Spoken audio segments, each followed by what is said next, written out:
I would like to introduce to you Dr. Barbara Wellmann. She is the lead of Quantum.Link, Deloitte's technology consulting unit, focusing on quantum technologies and its implications.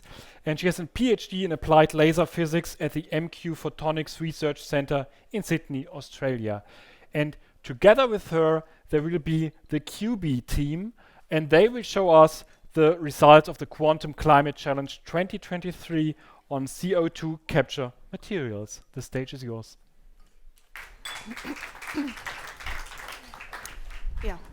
Thank you. So I'm Barbara, the leader of Deloitte's Quantum.Link team. I will just say a couple of words about the general setup of our challenge and then hand over to the QBee team, who are the winners of our challenge in 2023. So let's see here.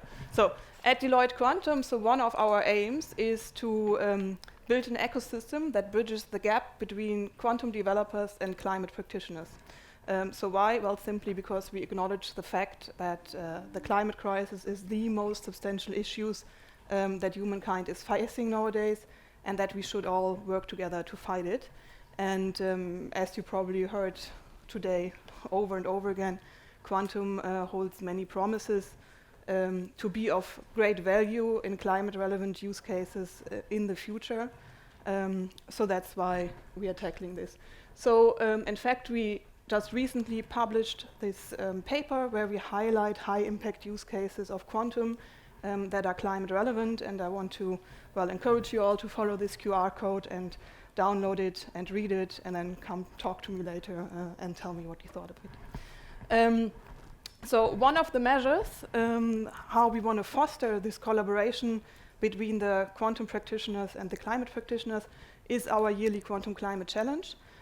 This was established in 2022, and each year we focus on one specific high-impact use case where we explore how quantum can help find a good solution.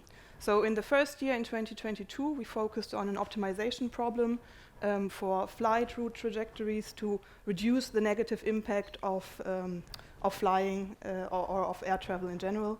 And this year, so 2023, the participants worked on a material science problem, and we will hear all about this from the winning team in just a second. Maybe to just give you a bit of context, in general, this challenge is set up that the participants have 2 months to work on their solution.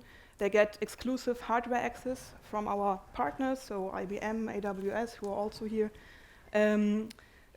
We then have a jury that is composed both of quantum experts and then experts from the problem domain, and they choose the top 3, and these top 3 can then pitch their solution in front of the jury.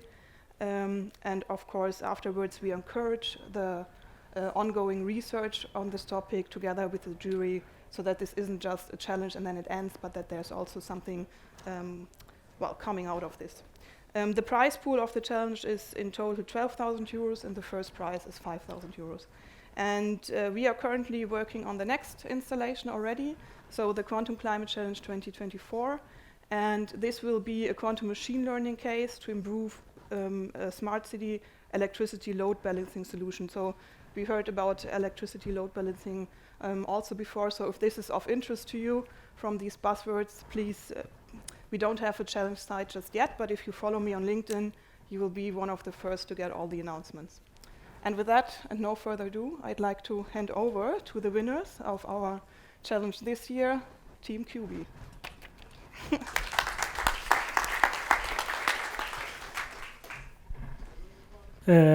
Thanks, Barbara, for her presentation. Actually, we are a team of people inspired to explore quantum computing at the application level. You have me and Tamara on the stage, and we would like to thank Delphine, our third team member, since she is here as our third team member, and Professor Kumbertels, which he's founder and CEO of QBee, which is a quantum computing startup based in Belgium. Actually, the goal of the challenge was to exploit the idea of carbon dioxide filter by means of metal organic framework materials, which they are very attractive for the industry because of their high capability to absorb carbon dioxide and other pollutant gases. And we developed a solution in both classical and quantum computing to obtain more accurate simulation and results, and also a sign of advantage in quantum computing over classical. The MOF, what we mean by designing MOF is actually the selecting the open reactions, selecting its open reaction sites. As you see at the left molecular structure, it's a very complicated molecular structure.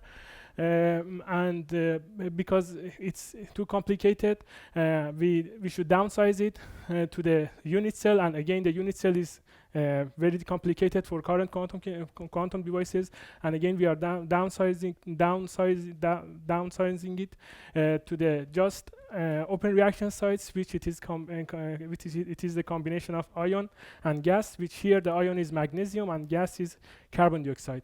The goal was calculating the potential energy surface of this combination, which it is a very important properties and characteristic for calculating the dissociation energy, which this dissociation energy is very important for the industry, and by the dissociation energy we can choose the correct metal organic framework material for absorbing the pollutants. The main outcomes of the challenge was we benchmarked a quantum-based model with respect to the relevant classical references, and also we found out the quantum-based model demonstrates at a smaller scale a potential to advance the quantum computational chemistry problems, and also scaling up the problems and scaling up the molecular structure reveals some quantum computing challenges, which we show this in the future slides. The methodology that we had at the current stage, we have magnesium and carbon dioxide as the representative of a very big molecule. So we need to simulate this combination. Actually, in the electronic structure and computational chemistry, spin orbitals describe the materials according to the wave functions, the complexity of wave functions that they have, and normally the spin orbitals determines the number of qubits, and their constituent parameters determine the number of quantum gates. And as you see, for this relatively small molecule, which it has just 48 orbitals, the number of Pauli terms is too much even for the current quantum computing devices and current quantum computing platforms. So again, we need to downsize this structure to make it feasible for current quantum computing platforms.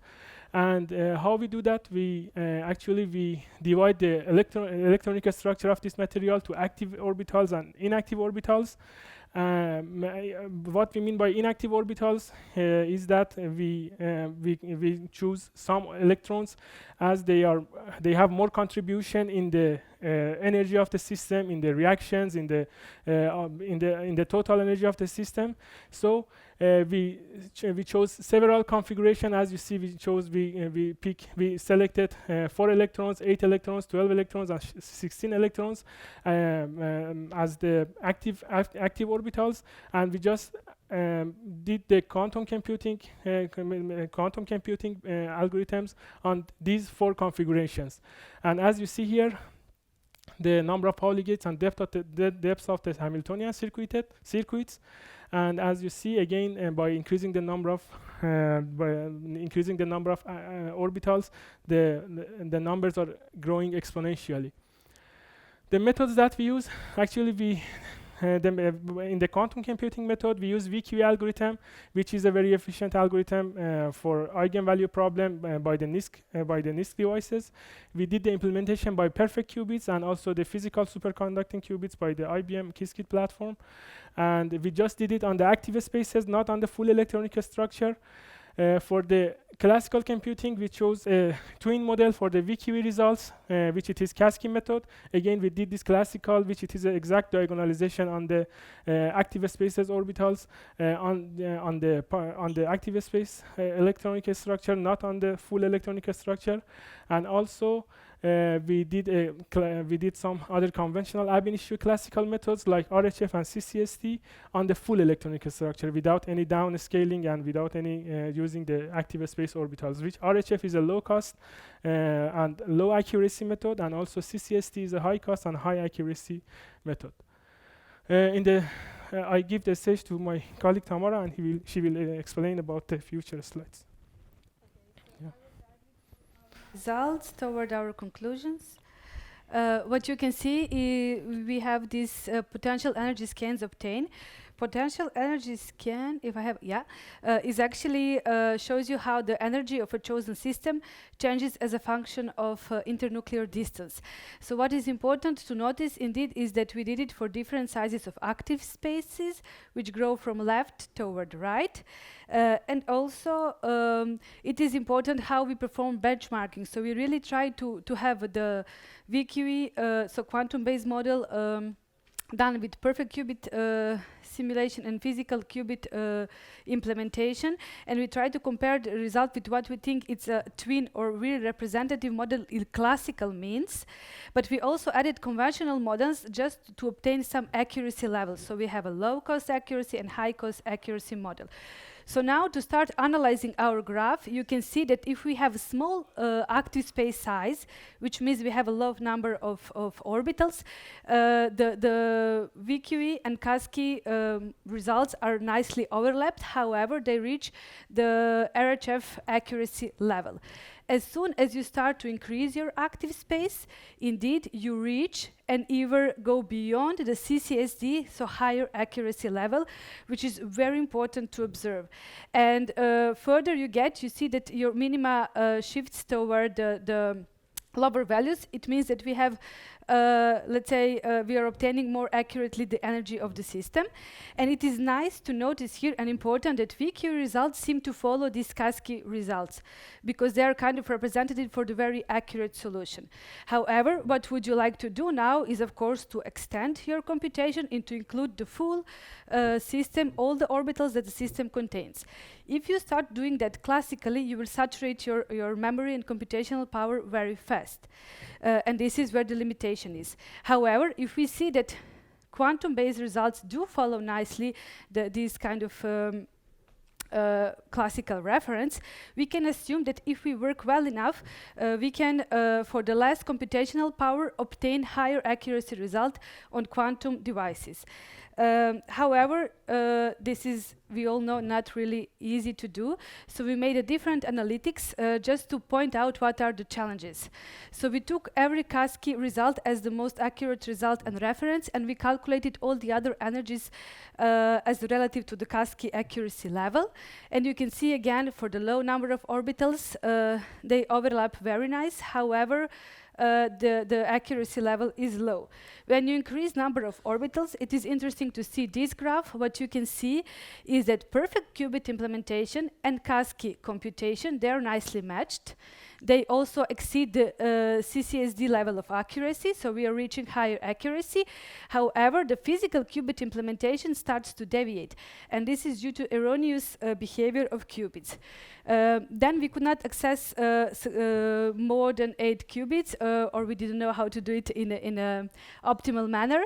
So for 12 and 16 orbitals, we only have a perfect qubit simulation, and there you can see that now we have obtained deviation. So for the increased number of orbitals and qubits, we start to observe deviation that is growing between the KASKI accuracy level and what we obtain with quantum-based model.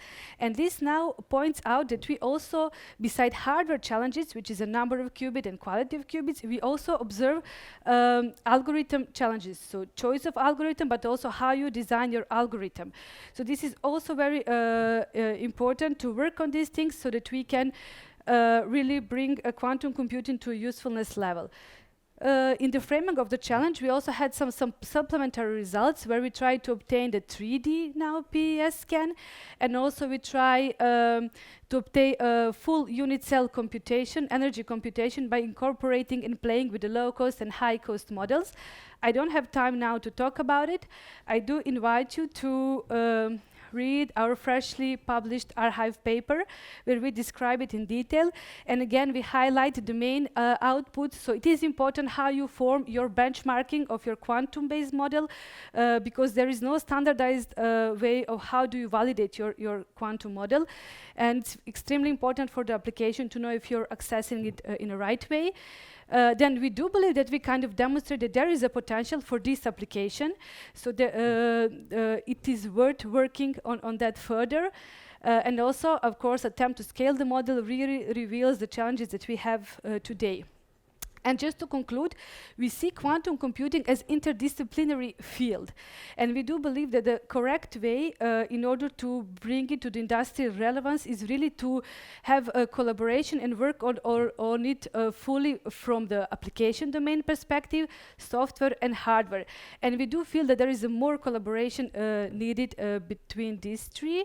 And actually, we see that in line with this conclusion, we have Deloitte challenge, because it really enables people with different backgrounds to team up and to try to solve the real world problem with respect to the employment of quantum computing. So also we would like to thank them, and it was really a pleasure to take a part in this challenge. Thank you also for your attention, and if you have time for questions, we are happy to answer. If not, you can find us afterwards. Thanks a lot. Please give her a round of applause.